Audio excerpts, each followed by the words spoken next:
പണ്ട് നമുക്ക് കൈനീട്ടം ഇങ്ങോട്ട് കിട്ടുമായിരുന്നു. ഇപ്പൊ കിട്ടണില്ല, ഒടുക്കമാണ്. അപ്പൊ അതിൻ്റെതായിട്ടുള്ള ഒരു ചെറിയൊരു പ്രശ്നമുണ്ട്. പടത്തിന്റെ പേര് 916 കുഞ്ഞൂട്ടൻ എന്നാണ്. അത്ഭുതദ്വീപ് 2 അനൗൺസ് ചെയ്തിരിക്കുന്നു. അതും ഈ വർഷം തന്നെ സംഭവിക്കട്ടെ. ലോകമെമ്പാടുമുള്ള മലയാളികൾക്ക് ESP മീഡിയയുടെ ഹൃദയം നിറഞ്ഞ വിഷു ആശംസകൾ. ഞാൻ കഴിഞ്ഞ ദിവസം പറഞ്ഞിരുന്ന ഒരു സർപ്രൈസ് ഉണ്ട് ഇന്നത്തെ ദിവസം എന്ന്. ആ സർപ്രൈസാണ് എനിക്ക് ഏറ്റവും ഇഷ്ടപ്പെട്ട, നമുക്ക് എല്ലാവർക്കും ഇഷ്ടപ്പെട്ട ആ കലാകാരൻ അജയേട്ടൻ. അജയേട്ടാ നമസ്കാരം, ഹൃദയം നിറഞ്ഞ വിഷു ആശംസകൾ. ആശംസകൾ. ഒരുപാട് സന്തോഷമുണ്ട് അജയേട്ടന് എന്റെ ഒരു പ്ലാറ്റ്ഫോമിലേക്ക് കിട്ടിയതിൽ. നമ്മുടെ ചാനൽ ESP മീഡിയയുടെ എല്ലാ പ്രേക്ഷകർക്കും എന്റെ ഹൃദയം നിറഞ്ഞ വിഷു ആശംസകൾ. Thank you. അജയേട്ടാ എങ്ങനെ പോണു വിഷു? വിഷു എനിക്ക് പണ്ടത്തെ വിഷു ആയിരുന്നു ഇഷ്ടം. ഇപ്പോഴത്തെ വിഷു എനിക്ക് അത്ര ഇഷ്ടമല്ല. അതെന്താ പറ്റി? പണ്ട് നമുക്ക് കൈനീട്ടം ഇങ്ങോട്ട് കിട്ടുമായിരുന്നു. ഇപ്പൊ കിട്ടണില്ല, ഒടുക്കമാണ്. അപ്പൊ അതിൻ്റെതായിട്ടുള്ള ഒരു ചെറിയൊരു പ്രശ്നമുണ്ട്. പിന്നെ ഏറ്റവും വലിയ സന്തോഷം എന്ന് പറയുന്നത്, നമുക്ക് വിഷു എന്ന് പറയുന്ന ആഘോഷം സമൃദ്ധിയുടെ ആഘോഷമാണ്. നമ്മൾ മലയാളികൾക്ക് ഒരുപാട് ആഘോഷങ്ങളുണ്ടല്ലോ. അപ്പൊ അതിനകത്ത് വളരെ എന്താ പറയുന്ന, വളരെ രസാവഹമായിട്ടുള്ള, വളരെ ഇൻട്രസ്റ്റിംഗ് ആയിട്ടുള്ള ഒരു ആഘോഷം തന്നെയാണ് വിഷു. ഈ പറഞ്ഞ പോലെ തന്നെ കണിക്കൊന്ന, കൃഷ്ണന്റെ വിഗ്രഹം, കണി കാണല്, കൈനീട്ടം, സദ്യ, പിന്നെ അന്ന് അങ്ങനെ എന്താ പറയാ, ഒരുപാട് പ്രത്യേകിച്ച് ഇപ്പോ പണ്ട് തൊട്ട് സമൃദ്ധി എന്ന് പറയുന്നൊരു സംഭവം എനിക്ക് തോന്നുന്നത് ഈ കൃഷിയൊക്കെ ചെയ്യുന്ന ആളുകൾക്ക് ഈ വിഷു എന്ന് പറയുന്നത് അവരുടെയൊക്കെ ഒരു ഏറ്റവും വലിയൊരു സംഭവമായിരുന്നു എന്നാണല്ലോ ഇതിന്റെ ഐതിഹ്യം വരുന്നത്. അപ്പൊ അങ്ങനെ നോക്കുമ്പം നമ്മളെ സംബന്ധിച്ചിടത്തോളം നമുക്ക് കൃഷി എന്ന് പറയുന്നത്, അന്ന് കൃഷി ഉണ്ടായിരുന്നു. എന്താ ഈ വിഷു ആ കൃഷിയല്ല, ഇറങ്ങി നടന്ന് കൈനീട്ടം മേടിക്കല്, കുട്ടിയായിരുന്ന സമയത്തെ കാര്യം പറയുന്നത്. ഇപ്പൊ നമ്മള് നേരെ വരുവാണ്. കുട്ടികളും ഈ പറഞ്ഞ പോലെ തന്നെ ഇപ്പൊ വീട്ടിലെ ഏറ്റവും മുതിർന്ന ആളാണല്ലോ ഞാനാ മൂത്ത മോൻ. പിന്നെ എനിക്ക് താഴെ 2 സിസ്റ്റേഴ്സ് ആണ്. അവർക്ക് 2 പേർക്കും ഞങ്ങള് 3 പേരാ. ഞാനാണ് മൂത്ത ആൺതരി. അപ്പോ എന്റെ താഴത്തെ 2 പേർക്ക് 2 കുട്ടികളാണ്. ഇപ്പൊ ഈ പറഞ്ഞ പോലെ തന്നെ എന്റെ മക്കള്, അപ്പൊ ഇവരെല്ലാരും കൂടെ കൂടുമ്പോ ഒരു അരങ്ങാണ് വിഷുവിന്. അങ്ങനെ ഒരു കുടുംബമായിട്ട്. അജയേട്ടൻ പറഞ്ഞു മുമ്പത്തെ വിഷുവാണ് ഏറ്റവും നല്ല ഇഷ്ടം എന്ന് പറഞ്ഞു. അപ്പൊ അജയേട്ടന് ഓർത്തെടുക്കാൻ പറ്റിയ പഴയകാല ഒരു എന്തെങ്കിലും ഒരു അനുഭവം പറയാമോ? ഓർത്തെടുക്കാൻ പറ്റുന്നതെന്ന് പറഞ്ഞു കഴിഞ്ഞാല് കണിക്ക് പോയത് ഓർമ്മയുണ്ട്. ഈ കൃഷ്ണവേഷം കെട്ടി, അത് ശരിക്കും പറഞ്ഞു കഴിഞ്ഞാല് മീശമാധവനില് അപ്പോ അവിടെ ചർച്ച വന്നായിരുന്നു ഇവനെ കൃഷ്ണ, പക്ഷെ പെട്ടെന്ന് പിടിയിട്ടു. പെട്ടെന്ന് ആളെ പിടിക്കും. അത് അല്ലാന്നുണ്ടായിരുന്നെങ്കിൽ എന്നെ കൊണ്ട് വെച്ചാലേ കൃഷ്ണനായിട്ട്. അപ്പൊ ഞാൻ ശരിക്കും പറഞ്ഞ ഇതിനു മുമ്പ് കൃഷ്ണവേഷം കെട്ടിയിട്ടുണ്ട്. അപ്പൊ ഈ കണിക്ക് പോകുന്നത് ഒരു പ്രാവശ്യം അങ്ങനെ കൂട്ടുകാരെല്ലാവരും കൂടി കൃഷ്ണവേഷമൊക്കെ കെട്ടി, അതുപോലെ തന്നെ കണി. പിന്നെ ഏറ്റവും കൂടുതൽ ഓർമ്മകൾ എന്ന് പറഞ്ഞു കഴിഞ്ഞാൽ ഈ സ്റ്റേജ് പരിപാടിക്ക് പോകുന്ന പ്രോഗ്രാം ഒരുപാട്. വിഷുവിന്റെ സമയത്തൊക്കെ അത്യാവശ്യം നല്ല പ്രോഗ്രാമുകൾ. പലപ്പോഴും നമുക്ക് എന്താ പറയുന്നത്, സ്റ്റേജിൽ നിന്നിട്ട് മൈക്കെടുത്തിട്ട് ഓഡിയൻസിനോടായിട്ട് എല്ലാവർക്കും വിശ്വാസംസകൾ എന്ന് പറയാനുള്ള ഭാഗ്യം ഉണ്ടായിട്ടുള്ള കലാകാരന്മാരിലെ ഒരാളായിട്ട് അതൊക്കെ ഒരു വലിയ സന്തോഷമുള്ള ഒരു കാര്യമാണ്. ഇങ്ങനെ ഓടി നടന്നുള്ള പരിപാടികളൊക്കെയാണ് ആ സമയത്ത് വിഷുക്കാലത്തൊക്കെ. അജയേട്ടൻ ആദ്യം വരുന്നത് ഒരു മിമിക്രി കലാകാരനായിട്ടാണ്. അതെ, എനിക്ക് അജയേട്ടന്റെ ഓർമ്മ വന്നത് ആദ്യം ഞാൻ ശരിക്കും പറഞ്ഞ കഥാപ്രസംഗമായിരുന്നു, കാതികനായിരുന്നു. പ്രൊഫഷണലായിട്ട് ഒരു 10-16 കൊല്ലം കഥാപ്രസംഗം പറഞ്ഞിട്ടുണ്ട്. അപ്പൊ അങ്ങനെ കഥാപ്രസംഗം പറഞ്ഞുകൊണ്ടാണ് ചില സമയങ്ങളിലൊക്കെ ഞാൻ കുറച്ച് സീരിയസ് ആയി പോകുന്നത്, ചില സമയത്ത് കോമഡിയിലേക്കും. അപ്പൊ എന്ന് വെച്ച് കഴിഞ്ഞാൽ നമുക്ക് ഈ കഥാപ്രസംഗം, ഞാൻ കോമഡി കഥാപ്രസംഗം അല്ലായിരുന്നു, സീരിയസ് കഥാപ്രസംഗ. അതായത് 3 മിനിറ്റിനകത്ത് 2 പേരെയൊക്കെ കൊല്ലുന്ന കഥയൊക്കെ ചെയ്തു. അപ്പൊ അങ്ങനെ ഞാൻ ഇന്റർവ്യൂകളൊക്കെ പറഞ്ഞിട്ടുള്ളതാ. അങ്ങനെയുള്ള സീരിയസ് കഥ പറഞ്ഞിരുന്നു. ഇപ്പൊ എന്റെ അടുത്ത ഒരാൾ വന്ന് കഥ ബുക്ക് ചെയ്ത് ഞാൻ പുള്ളിയുടെ അമ്പലത്തിൽ ചെന്ന് കഥ പറഞ്ഞ് പൈസ തരാൻ നേരത്ത് പൈസയൊക്കെ മേടിച്ചു കഴിഞ്ഞതിന് ശേഷം പുള്ളി സ്വകാര്യമായിട്ട് പറഞ്ഞു, ഞാൻ ഉപദേശിക്കുകയാണെന്ന് തോന്നരുത്, നിങ്ങൾക്ക് കോമഡിയാണ് ചേരുന്നത്, ഇത്രയും സീരിയസ് വേണ്ടെന്ന് പറഞ്ഞു. അത് പറഞ്ഞാലെന്നറിയോ, നമ്മുടെ സലിമേട്ടന്റെ കാര്യമാണ് നേരത്തെ പറഞ്ഞോളൂ. അതെ. അപ്പൊ അന്ന് ഞങ്ങൾ ആരും സിനിമയിലൊന്നുമില്ല, പക്ഷെ അന്ന് തൊട്ടുള്ള ഒരു പരിചയമാണ്. അങ്ങനെ ഈ പറഞ്ഞ പോലെ തന്നെ ആദ്യം കഥാപ്രസംഗം, അത് കഴിഞ്ഞ് കോളേജ് കാലഘട്ടം എല്ലാം കഴിഞ്ഞ് ഒരു 2000 ആ ഒരു സമയത്താണ് മിമിക്രിയിലേക്ക് വരുന്നതും മിമിക്രി ട്രൂപ്പുകളിലേക്ക് വരുന്നതും പിന്നെ ജോക്കർ എന്ന സിനിമ ചെയ്യാൻ പറ്റുന്നത്. അവിടെ നിന്നാണ് പിന്നീട് ഇപ്പോൾ നമ്മൾ ഇത്രയും ഒരു കുറച്ചൊന്ന് സജീവമായിട്ട് വന്നത്. അജയേട്ടാ, എനിക്ക് മിമിക്രിയില് എനിക്ക് ഭയങ്കര ഇഷ്ടം മിമിക്രി. ആ സമയത്തൊക്കെ അജയേട്ടൻ ഈ വെടിക്കെട്ടും അതുപോലെ ട്രെയിൻ പോകുന്ന ശബ്ദമൊക്കെ എടുക്കും. ഞാൻ അതൊക്കെ ഇങ്ങനെ ഇമിറ്റേറ്റ് ചെയ്യാൻ ഒരുപാട് ശ്രമിച്ചിട്ടുണ്ട്, ഒരുപാട് തവണ. ഞാൻ ചെറുപ്പത്തിലൊക്കെ ശരിക്കും അജയേട്ടന്റെ മിമിക്രി ഒരുപാട് ആസ്വദിച്ച ഒരു വ്യക്തിയാണ്. എന്തായാലും ഇപ്പൊ ചെയ്യാൻ പറ്റൂല എന്നറിയാം, കാരണം അതിന്റെ സിസ്റ്റവും കാര്യങ്ങളൊക്കെ വേണമെന്നുണ്ട്. അതായത് ഈ അതെന്താ മിമിക്രിയിൽ അങ്ങനെയുള്ള ഇനങ്ങളിലേക്ക് വന്നതിന്റെ കാരണം എന്ന് പറയുന്നത്, ആ സമയത്ത് ഈ കോളേജ് കാലഘട്ടങ്ങളിലൊക്കെ കൂടുതലും മത്സരാർത്ഥികൾ വന്ന് മത്സരിക്കുമ്പം സിനിമാ താരങ്ങളെ കൂടുതൽ പേര് അനുകരിക്കുന്നത്. അപ്പൊ എന്റെ ശബ്ദം വെച്ച് നോക്കിക്കഴിഞ്ഞാൽ ഒരുതരം ആൾക്കാരെ ആരെയും കിട്ടൂല. കാരണം അന്നത്തെ എന്ന് പറഞ്ഞു കഴിഞ്ഞാൽ വളരെ ഷാർപ്പായിട്ടുള്ള ചീവീട് പോലത്തെ ശബ്ദമായിരുന്നു എൻ്റെ. ഇപ്പൊ കുറച്ചുകൂടെ ഒന്നും മച്ചൂടായി ഈ ഒരു സൗണ്ടിലേക്ക് വന്നതാ. അപ്പൊ ആ സമയത്ത് ഈ സൗണ്ട് വെച്ച് ആകെ ഒന്നും ചെയ്യാൻ പറ്റൂല. അന്നേരം പിന്നെ ഈ വോയിസസ്, ശബ്ദങ്ങൾ, അതായത് പ്രകൃതിയുടെ ശബ്ദം, അതുപോലെ തന്നെ മ്യൂസിക് ഇൻസ്ട്രുമെന്റ്സിന്റെ ശബ്ദം, വെടിക്കെട്ട്, ട്രെയിന്, പിന്നെ അങ്ങനെ അങ്ങനെ അങ്ങനെ അങ്ങനെ ശബ്ദങ്ങൾ അനുകരിക്കുക. അപ്പം സ്വാഭാവികമായിട്ടും അതിനകത്ത് എന്തെങ്കിലും ഒരു പെർഫെക്ഷനോ അല്ലെങ്കിൽ ഒരു ഇൻട്രസ്റ്റിംഗ് ആയിട്ട് തോന്നുമ്പോൾ ഈ ആർട്ടിസ്റ്റുകളെക്കാൾ കൂടുതൽ നമുക്കൊരു അറ്റൻഷൻ അവിടെ കിട്ടുമായിരുന്നു. അപ്പൊ അങ്ങനെ കുറെ സമ്മാനങ്ങളെല്ലാം നമുക്ക് കിട്ടിയിട്ടുണ്ട്.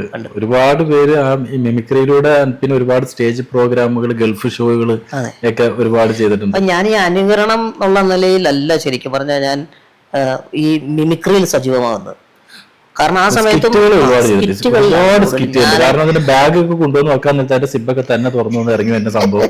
അതുപോലെ ഒരു നെറ്റിക്കുന്ന മറ്റേ ഇതിന്റെ എന്താ അച്ഛന്റെ വേഷം കിട്ടാൻ നേരത്തെ അതിന്റെ ഉള്ളിൽ നിന്ന് ഇറങ്ങി വരുന്ന സംഭവം. മണിച്ചേട്ടനായിട്ട്, അതുപോലെ തന്നെ നമ്മുടെ മണിക്കിലുക്കം, അതിലൊക്കെ ഒരുപാട് ജയറാമേട്ടന്റെ കൂടെ, പ്രഭുസാറിന്റെ കൂടെ, മലയാള സിനിമയിൽ ഒരുവിധപ്പെട്ട പലരുമായിട്ടും കോമഡി ചെയ്യുന്നവരൊക്കെ ആയിട്ടും സ്കിറ്റ് കളിക്കാനുള്ള ഭാഗ്യം ഉണ്ടായിട്ടുണ്ട്. അപ്പോ അതുകൊണ്ട് തന്നെ അത്തരത്തിലുള്ള തമാശ സ്കിറ്റുകളിൽ കഥാപാത്രമായി വന്ന് നമ്മൾ സജീവമായി നിൽക്കുന്ന ഒരു കാലത്തിലൂടെയാണ് വന്നത്. അപ്പൊ അനുകരണത്തെക്കാളൊക്കെ അപ്പുറത്ത് നമുക്ക് കുറച്ചും കൂടി ഇത്തരത്തിലുള്ള സംഭവങ്ങൾ നമ്മൾ ചെയ്യുമ്പോൾ ഓഡിയൻസിനെ രസിപ്പിക്കുക എന്ന് പറയുന്നൊരു കാര്യം ഇതിനകത്തുണ്ട്. അപ്പൊ അന്നൊക്കെ പറയുമ്പോഴത്തേക്കിനും എനിക്ക് തോന്നുന്നത് ഞാനും മണിച്ചേട്ടന്, അല്ലെങ്കിൽ ഞാനും ടിനി, ജയസൂര്യ, ഇവരെല്ലാം ടിനിയുടെ കൂടെ എന്ന് പറയുമ്പോൾ ഞാനും ടിനിയുടെ കൂടെയാണ് എനിക്ക് തോന്നുന്നത് ജോഡിയായിട്ട് കുറെ സ്കിറ്റുകൾ ചെയ്തിട്ടുള്ളത്. രണ്ടുപേരും ചാനലുകളിൽ ഞങ്ങൾ ഒരുമിച്ച് ചെയ്തിട്ടുള്ള ഷോകളെല്ലാം ഹിറ്റായിരുന്നു. ഇപ്പൊ അടുത്ത് ഞങ്ങളൊരു ഒന്നിച്ചൊരു സിനിമ ചെയ്തിട്ടുണ്ട്. അപ്പൊ അതേപ്പറ്റി നമുക്ക് പറയാം പറഞ്ഞു വരുമ്പോ. അപ്പൊ അങ്ങനെ അതുപോലെ ജയസൂര്യ ഞങ്ങൾ ഒന്നിച്ച് സ്കിറ്റ് കളിച്ചിട്ടുണ്ട്. ട്രൂപ്പിൽ ഒന്നിച്ചുണ്ടായിരുന്നു, കോട്ടയം നസീർക്കയുടെ ട്രൂപ്പ്. പിന്നെ എടുത്തു പറയേണ്ടതാണ് നാദിഷിക്കയുടെ ട്രൂപ്പ്. നാദിഷിക്കയുടെ ട്രൂപ്പില്, അതായത് നാദിഷിക്കയുടെ ട്രൂപ്പിന്റെ മാനേജർ നാദിഷിക്കയുടെ അനിയൻ സാലിയ. അപ്പൊ അദ്ദേഹത്തിന്റെ മാസ്റ്റർ ബാറ്റ്സ്മാൻ ആണ്. പരിപാടി പോഞ്ഞിരിക്കുമ്പോ നീ ഇറങ്ങുന്നാലും നടക്കോളം എന്ന് പറഞ്ഞിട്ട് അങ്ങനെ എന്താ പറയുന്ന ഒരു പുള്ളിയുടെയൊക്കെ ഒരു സ്വകാര്യമായ ഒരു സ്വത്തായിട്ട് നമ്മളെ കൊണ്ടുനടന്ന് ഒരുപാട് പ്രോത്സാഹിപ്പിച്ചിട്ടുണ്ട്. അപ്പം നമ്മള് ശരിക്കും പറഞ്ഞു കഴിഞ്ഞാൽ ഈ കഥാപ്രസംഗം പറയുന്നത് ടേബിളിന്റെ മേളിൽ നിന്നാ കഥാപ്രസംഗം പറഞ്ഞുകൊണ്ടിരുന്നത്. ഞാൻ ടേബിൾ വിട്ടിട്ട് സ്റ്റേജിലേക്ക് ഇറങ്ങിയിട്ടുള്ളത് ഇവരുടെയൊക്കെ ട്രൂപ്പിൽ പ്രോഗ്രാം ചെയ്യുമ്പോഴായിരുന്നു. അങ്ങനെയാണ് നമുക്ക് കുറച്ചും കൂടി പുറത്തിറങ്ങി, അതായത് സ്റ്റേജിൽ ഓടി നടന്ന് കളിക്കാനുള്ള പ്രാക്ടീസും അല്ലെങ്കിൽ അതിനുള്ളൊരു ധൈര്യമൊക്കെ കിട്ടിയത്. ഓരോരോ കഥാപാത്രങ്ങൾ, ഒരുപാട് സ്കിറ്റുകൾ, ഒരുപാട് എനിക്ക് തോന്നുന്നത് പ്രൊഫഷണലായിട്ട് ഒരുപാട് പ്രോഗ്രാമുകൾ ആ സമയത്ത് കേരളത്തിൽ നിന്നുള്ളതല്ല പുറത്തുമൊക്കെ ചെയ്യാൻ പറ്റിയിട്ടുണ്ട്. എന്നെ സംബന്ധിച്ചിടത്തോളം അജയേട്ടനെ എനിക്ക് പരിചയപ്പെടാൻ പറ്റണത് യാദൃശ്ചികമായിട്ടാണ്. കാരണം ഞാനൊരു കുട്ടിയുടെ വീഡിയോ ചെയ്തിരുന്നു, ഗ്ലോറിയ എന്ന് പറയുന്ന ഒരു മോളുടെ. ആ മോളിൽ എന്നോട് സംസാരിക്കുന്നതിൻ്റെ ഇടയിൽ എന്നോട് പറഞ്ഞു എനിക്ക് പക്രുച്ചേട്ടനെ കാണാൻ ഒരുപാട് ഇഷ്ടം. അപ്പോൾ ഞാൻ ചെല്ലാൻ നേരത്തെ ഒക്കെ പക്രുച്ചേട്ടൻ്റെ ഫോട്ടോ ഒക്കെ വച്ചേക്കാണ്, അങ്ങനെയുള്ള ഒരു സംഭവങ്ങളൊക്കെ വച്ചേക്കാണ്. അപ്പോൾ ഞാൻ എങ്ങനെ അജയേട്ടൻ്റെ അടുത്ത് എത്താൻ പറ്റും എന്നിങ്ങനെ ആലോചിച്ചു. അങ്ങനെ ലാസ്റ്റ് രാജാക്കാരുടെ കയ്യിൽ നിന്ന് നമ്പർ കിട്ടി, വിളിച്ചു. അജയേട്ടൻ പറഞ്ഞു എന്നാ കാണണ്ടേന്ന് എന്നോട് ചോദിക്കുകയാണ്. അപ്പോൾ ഞാൻ പറഞ്ഞു ഇന്ന ദിവസം കാണാമെന്ന് പറഞ്ഞുകൊണ്ട് അന്ന് കാണിച്ചു. ഒരുപാട് പേര് കയ്യിൽ ഏറ്റെടുത്ത ഒരു വീഡിയോയും കൂടി ആയിരുന്നു അത്. ആ മോളുടെ പ്രത്യേകത പറഞ്ഞപ്പോൾ, പ്രത്യേകിച്ച് ഒരു വളർച്ചക്കുറവുള്ളൊരു കുട്ടിയാണ്, അവൾക്ക് ചേട്ടനെ ഭയങ്കര ഇഷ്ടമാണ്, ഒന്ന് കാണാൻ ആഗ്രഹമുണ്ട് എന്ന് പറഞ്ഞപ്പോൾ അങ്ങനെ വിളിക്കുമ്പോൾ സ്വാഭാവികമായിട്ടും ഇബ്രുവിനെ പോലെ ഒരാൾ വിളിക്കുമ്പോൾ നമ്മൾ കാണണമല്ലോ. അപ്പൊ അതിന് നമ്മൾ എന്തായാലും സമയം ഉണ്ടാക്കി. പക്ഷെ ഞാൻ അന്നേരം ഒന്ന് കണ്ടാൽ മതി എന്ന് വെച്ചു. പക്ഷെ അവളുടെ ആ മുഖത്തെ ഒരു എക്സൈറ്റ്മെന്റും അവളുടെ സന്തോഷവും എനിക്ക് തോന്നുന്നു അതൊക്കെ ആയിരിക്കും നിങ്ങൾക്കൊക്കെ ഉള്ള ഏറ്റവും വലിയൊരു ഗോഡ് ഗിഫ്റ്റ് എന്നൊക്കെ പറയുന്നത്. ഒരു വലിയ അനുഗ്രഹം തന്നെയാണ്. അങ്ങനെയാണ് അദ്ദേഹത്തിനായിട്ടുള്ള ഒരു അടുപ്പം അദ്ദേഹത്തിന്റെ വീട് വരെ എത്തി. ഇതിനു മുമ്പ് വീട്ടിൽ വന്നിട്ടുണ്ട്, പിന്നെ അതിനുശേഷം ഇപ്പൊ രണ്ടാമത്തെ തവണയാണ് വീട്ടിൽ വരുന്നത്. വീട്ടിൽ വെച്ചാണ് ഈ ഇന്റർവ്യൂ ചെയ്യണത്. വിഷുവിന് അജയേട്ടനോടൊപ്പം കൂടെയാണ്. അജയേട്ടന് 2 പെൺകുട്ടികളാണ്. ഇവിടെ അങ്ങനെ അധികം ഇന്റർവ്യൂസും അങ്ങനെയുള്ള കാര്യങ്ങളൊന്നും നടന്നിട്ടില്ല. എനിക്ക് ഇബ്രുവിനോടുള്ള ഒരു താല്പര്യം എന്ന് പറയുന്നത് അത് തന്നെയാണ്. കാരണം ഒരുപാട് നല്ല നല്ല കാര്യങ്ങൾ ചെയ്യുന്ന, അല്ലെങ്കിൽ എന്താ പറയാ, ഇപ്പൊ ഈ മോളുടെ കാര്യം തന്നെ, അതൊക്കെ തന്നെയാണ് എനിക്ക് പ്രത്യേക ഒരു ഇഷ്ടം തോന്നാൻ കാര്യം. അത് കഴിഞ്ഞതിന് ശേഷം പിന്നീട് ഇപ്പൊ ഞാൻ മനസ്സിലാക്കുന്നത് അത്യാവശ്യം ചാനലും നല്ല റീച്ചിലും ഒരുപാട് സെലിബ്രിറ്റികളും ഒക്കെ ഇതിനകത്ത് വരുന്നുണ്ട് എന്നുള്ളത് അറിഞ്ഞു. അപ്പൊ അതിന് പ്രത്യേകം അഭിനന്ദനങ്ങളും അറിയിക്കുകയാണ്. അജയേട്ടനൊക്കെയാണ് അതിന് കാരണം. അജയേട്ടനൊക്കെ വിളിക്കുമ്പോൾ ഓടി വരെയും കാര്യങ്ങളൊക്കെ ചെയ്യുന്നത് കൊണ്ട് തന്നെയാണ് ഇത് മുന്നോട്ട് പോകുന്നത്. വളരെ സന്തോഷം. നിങ്ങളെ പോലെയുള്ളവരുടെ സപ്പോർട്ടാണ് ഞങ്ങളെ പോലെയുള്ള ചെറിയ ചാനലുകളിലേക്ക് ഏറ്റവും വലിയൊരു ഇതെന്ന് പറയുന്നത്. പിന്നെ അജയേട്ടന് 2 മക്കളാണ്. ഇപ്പൊ ഒരു മോളുടെ ബർത്ത്ഡേ വരികയാണ് ഈ വിഷു.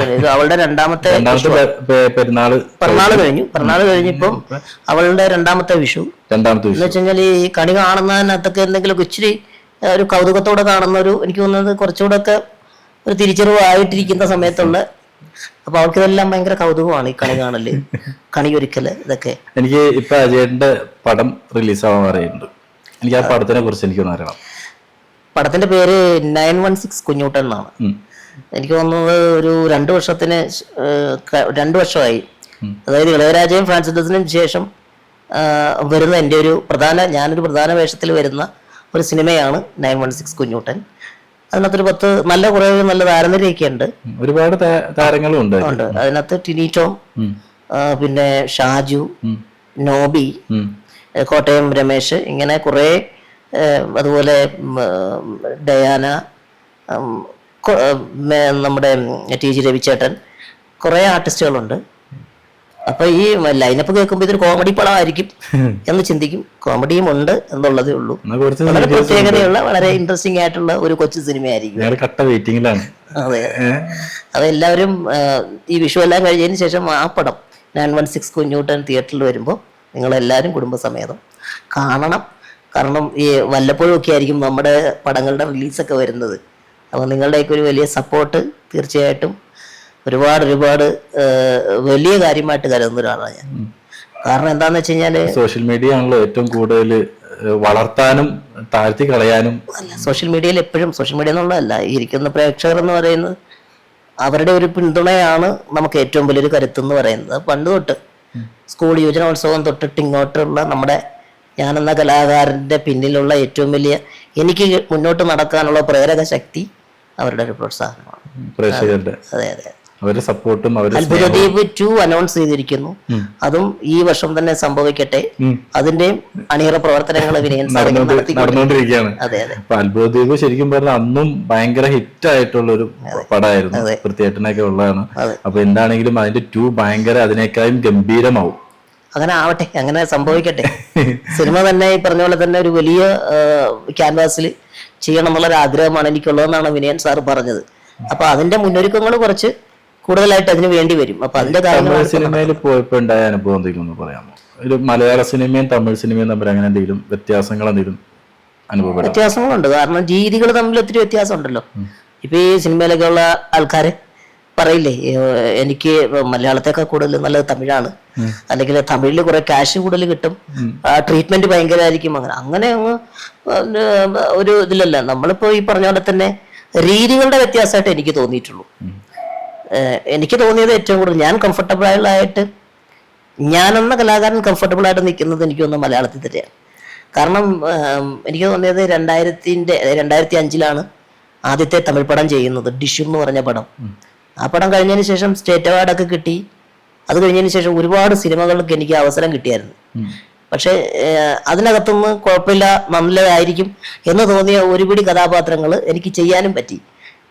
അതിനകത്ത് വരുന്നതാണ് ഈ ഏഴാം അറിവും വിജയ് സാറിന്റെ കൂടെയുള്ള കാവലിനും അങ്ങനെയുള്ള പടങ്ങളൊക്കെ.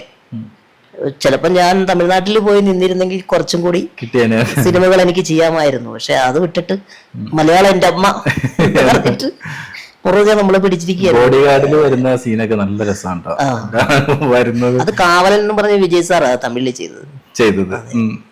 അതൊക്കെ നല്ല രസമാണ്. ബുള്ളറ്റിൽ വരുന്നതും എല്ലാം. ബുള്ളറ്റിൽ വരുന്നത് പുതിയ മുഖത്തിൽ വരുന്ന ഇപ്പൊ ഒരു ട്രെൻഡ് ഉണ്ടല്ലോ, ഇപ്പൊ സിനിമ മേഖലയിൽ ഒരു ട്രെൻഡ് ഉണ്ട്. അതായത് ഇപ്പോഴത്തെ ഒരു എന്താ പറയാ ആക്ഷനാണ് മൊത്തം, ഭയങ്കര ആക്ഷൻ. പണ്ട് കാലത്തെ ഒരു കോമഡി പടങ്ങളോ അല്ലെങ്കിൽ വാത്സല്യം അതുപോലെയുള്ള അമരം അങ്ങനെയുള്ള സിനിമകളൊക്കെ ഒന്നും ഇപ്പൊ അധികം വരുന്നില്ല. ഇപ്പൊ ഫുള്ള് അടിപിടി കുത്ത് സംഭവങ്ങളൊക്കെയാണ്. എന്താ ചെയ്യുന്നത്, എന്തെങ്കിലും പറയാനുണ്ടായിരുന്നു? അല്ല, ഞാൻ എന്ത് ചെയ്യാനാണ്, നമ്മൾ കാലത്തിനനുസരിച്ച്. കാരണം പ്രേക്ഷകന്റെ അഭിരുചിയല്ലേ ഏറ്റവും വളരെ പ്രധാനം. അപ്പം ആ അഭിരുചിക്ക് അനുസരിച്ചിട്ടായിരിക്കുമല്ലോ ഓരോ പ്രൊഡക്റ്റും ഓരോരുത്തരും ഇറക്കി വിടുന്നത്. അപ്പൊ അത് വിജയിക്കുമ്പോൾ അതാണ് ആൾക്കാർക്ക് താല്പര്യം എന്നോർത്തിട്ട് അതിന്റെ പുറകെ ഇങ്ങനെ കുറെ സംഗതികൾ വരും. ചില സമയം അത് കണ്ടമാനായി കഴിഞ്ഞു കഴിയുമ്പോൾ ജനം അത് മടുക്കും. അപ്പൊ വീണ്ടും ചിലപ്പോൾ ചിരിക്കുന്ന പടോ അല്ല ചിരിപ്പിക്കുന്നു. പക്ഷെ ചിരിപ്പിക്കുന്ന രീതികൾക്കൊക്കെ വ്യത്യാസം ഉണ്ടാവും. പണ്ടത്തെ ചിലപ്പോ മീശമാധവനിലുള്ള കോമഡികൾ, ആ റൂട്ടിലുള്ള തമാശകളായിരിക്കില്ല ഇപ്പോഴുള്ള. ഇപ്പോഴത്തെ ഒരു ന്യൂജൻ സിനിമകൾ നന്നായിട്ട് നമ്മൾ ചിരിച്ചു പോകുന്ന കാര്യങ്ങളുണ്ടല്ലോ, ചിരിപ്പിക്കുന്ന ന്യൂജൻ സിനിമകളും ഉണ്ട്. അപ്പൊ സ്വാഭാവികമായിട്ടും ഈ പറഞ്ഞ പോലെ തന്നെ പ്രേക്ഷകന്റെ അഭിരുചിയാണ് ഏറ്റവും പ്രധാനം. അപ്പൊ ആ അഭിരുചിക്കനുസരിച്ച് സിനിമ ചെയ്യുന്നവർ അവരുടെ കാര്യങ്ങൾ വിളമ്പുക. അവർക്ക് വേണമെങ്കിൽ അത് എടുക്കും, അല്ലെങ്കിൽ അത് കളയും. അത്രേ ഉള്ളൂ. പുതിയൊരു സിനിമയും കൂടി സംവിധാനം ചെയ്യാൻ വല്ല പ്ലാൻ ഉണ്ടോ? സിനിമ സംവിധാനം ചെയ്യണമെന്ന് ആഗ്രഹമൊക്കെ ഉണ്ട്. ഒരു കഥാതന്തുവൊക്കെ മനസ്സിൽ രൂപപ്പെട്ട് അതിനെ ഞാനിങ്ങനെ വളർത്തിക്കൊണ്ടിരിക്കുക. അപ്പൊ ഇതിനിടയിലുള്ള ഒരു കാര്യം എന്ന് പറഞ്ഞു കഴിഞ്ഞാൽ, ഒരു സിനിമയ്ക്കിപ്പം നമുക്കുണ്ടാവുന്ന ഒരു സമയമുണ്ട്. അതായത് സിനിമ ചെയ്യാൻ വേണ്ടി ഒരു 3 മാസം പ്രീ പ്രൊഡക്ഷൻ വർക്കിനും സ്ക്രിപ്റ്റിനും മറ്റു കാര്യങ്ങൾക്കൊക്കെ. അപ്പൊ ആ ഒരു കാര്യത്തിലേക്ക് നമ്മൾ കടക്കുമ്പോൾ നമുക്ക് ഈ പറഞ്ഞ പോലെ തന്നെ മറ്റു പരിപാടികളിലൂടെ അതിൽ നിന്ന് വിട്ടു നിൽക്കേണ്ടി വരും. വേറെ പ്രോഗ്രാം പൊതുപരിപാടികള്, ഉദ്ഘാടനങ്ങള്, ഇപ്പൊ ഈ പറഞ്ഞ പോലെ തന്നെ സ്റ്റേജ് ഷോകള്, അങ്ങനെ ഒത്തിരി കാര്യങ്ങൾ ചെയ്യുന്നുണ്ട്. കുട്ടിയും കഴിഞ്ഞിട്ട് ഇപ്പൊ എത്ര വർഷമായിട്ടുണ്ടാവും? കുട്ടിയും കഴിഞ്ഞ് 2013 ആ ഒരു സമയത്താണ് കുട്ടിയും ഷൂട്ട് ചെയ്യുന്നത്. അപ്പൊ അങ്ങനെ നോക്കിയാൽ ഒരു 12 വർഷത്തോളമായി. 12 വർഷമായി. സംവിധാനം ചെയ്തു. ഞാൻ സംവിധാനം ചെയ്തതിന് ശേഷം നമ്മുടെ മിമിക്രിയിലുള്ള എന്റെ സുഹൃത്ത് 3-4 പേര് എന്ന് വെച്ച് കഴിഞ്ഞാൽ, അപ്പൊ പലരും എന്നോട് പറയാറുണ്ട്, ചേട്ടാ അല്ലെങ്കിൽ അജയ, നീ ഒരു സിനിമ അത്രയും എഫർട്ട് എടുത്ത് അങ്ങനെ ഒരു സിനിമ ചെയ്തത് കൊണ്ട് ഞങ്ങൾക്കൊക്കെ ഒരു പ്രേരക ശക്തിയായിട്ടുണ്ട്.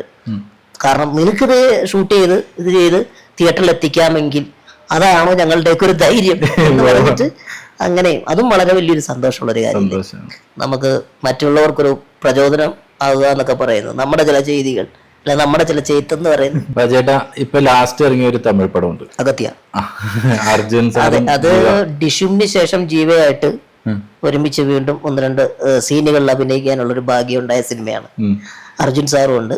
അവർ രണ്ടുപേരുമാണ് പടത്തിന്റെ ലീഡ്. തമിഴിലെ PA വിജയ് എന്ന ലിറിക്സിസ്റ്റ് ഉണ്ട്, അദ്ദേഹത്തിന്റെ സംവിധാനത്തിലാണ് ആ പടം. കുഴപ്പമില്ലാതെ പോയി. അതെ, എന്തായാലും വളരെ ഹിറ്റായി.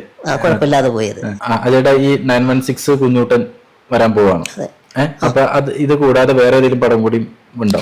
916 കുഞ്ഞൂട്ടന് ശേഷമുള്ള സിനിമ ഏതാണെന്ന് തീരുമാനിച്ചിട്ടില്ല. 2-3 സിനിമകൾ അനൗൺസ് ചെയ്ത് അങ്ങനെ കിടപ്പുണ്ട്. അതിനകത്ത് ഏറ്റവും പ്രധാനമായിട്ട് കിടക്കുന്നത് ഈ അത്ഭുതദ്വീപ് 2 തന്നെയാണ്. അപ്പൊ അത് എപ്പോ ഷൂട്ട് തുടങ്ങുന്ന, അപ്പൊ അതിനുവേണ്ടി അതൊന്നും ആയിട്ടില്ല.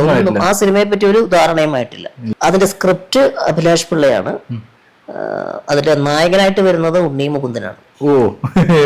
വിനയൻ സാറാണ് ഡയറക്ടർ. ഇത്രയും കാര്യങ്ങൾ മാത്രമാണ് സാർ ഔദ്യോഗികമായിട്ട് അനൗൺസ് ചെയ്തിരിക്കുന്നത്. അതിൽ ഞാനും ഉണ്ട്. അത്രേ ഉള്ളൂ. അങ്ങനെയല്ല, അത് ഉണ്ണിയാണല്ലോ. അപ്പം അത് എന്താട്ടെ, അതിനകത്ത് ഒരു നല്ലൊരു വേഷം ഉണ്ടാവും എന്ന് പ്രതീക്ഷിക്കാം. എന്തായാലും നമുക്ക് അത്ഭുതദ്വീപ് 2 വേണ്ടി നമുക്ക് കാത്തിരിക്കാം. അത് കാത്തിരിക്കുന്നത് ഞാൻ മാത്രമല്ല, അതാണ് ഏറ്റവും ഭയങ്കര ഇൻട്രസ്റ്റിംഗ് ആയിട്ട് എനിക്ക് തോന്നിയിരിക്കുന്നത്. നമ്മുടെ ഒരു ഭയങ്കര ഒരു എനർജി വരുന്ന അവിടെയാണ്. ഉയരം കുറഞ്ഞ എല്ലാവരും എന്ന് വെച്ചാൽ അവരെല്ലാവരും വെയിറ്റ് ചെയ്യുവാണ്, അവർക്കൊക്കെ വേഷമുണ്ട്. അതെ, സിനിമയിൽ അഭിനയിക്കുന്നത്. കാരണം ആ സിനിമയിൽ ഏതാണ്ട് 360 ആൾക്കാരോളം അന്ന് അഭിനയിച്ചു. അത് കഴിഞ്ഞതിന് ശേഷമുള്ളവരും ഇങ്ങനെ വളരെ ആഗ്രഹത്തോടെ കൊതിയോടെ കാത്തിരിക്കുകയാണ്. അപ്പൊ അവരെയൊക്കെ പലതരത്തിൽ പല സമയങ്ങളിൽ ഞാൻ കാണുമ്പോൾ അവരെല്ലാം വളരെ ആകാംക്ഷയോടെ ചോദിക്കുന്നുണ്ട്, ഞങ്ങളുണ്ടാവോ അല്ലെ ഞങ്ങളില്ലേ എന്നൊക്കെ ചോദിച്ചിട്ട്. അപ്പൊ അതിന്റെ ഇനി അടുത്ത അപ്ഡേറ്റ്സിന് വേണ്ടി നമുക്ക് കാത്തിരിക്കാം.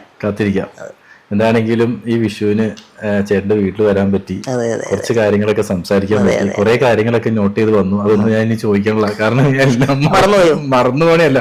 ചേട്ടന്റെ മുമ്പിൽ ഇരുന്ന് സംസാരിക്കുമ്പോ നമ്മൾ വന്നതിന് ശേഷം കുറെ നേരം സംസാരിച്ചു, പിന്നെയും സംസാരിച്ചുകൊണ്ടിരിക്കുന്നു. അപ്പൊ അതിനൊരു വേറൊരു രീതിയിലേക്ക് പോകണ്ടല്ലോ എന്ന് ഓർത്തിട്ട് ഇങ്ങനെ തന്നെ അങ്ങോട്ട് പോയെന്ന് മാത്രമേ. ഫാമിലി ഉണ്ട്, മേളിലാണ്, മോളും മേളിൽ കളിയൊക്കെയാണ് തോന്നുന്നു. അവരെയും വിളിക്കാം, നമുക്ക് ഫാമിലിനെയും കൂടി ഒന്ന് കാണാം. ഓക്കെ.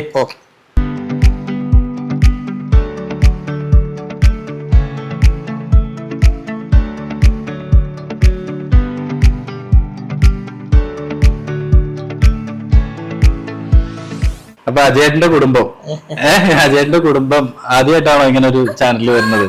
ഒരു പുറത്തുള്ളൊരു ചാനൽ ആദ്യമായിട്ടാണ്. കാരണം ഞങ്ങൾക്ക് ചാനലുകളുണ്ടല്ലോ.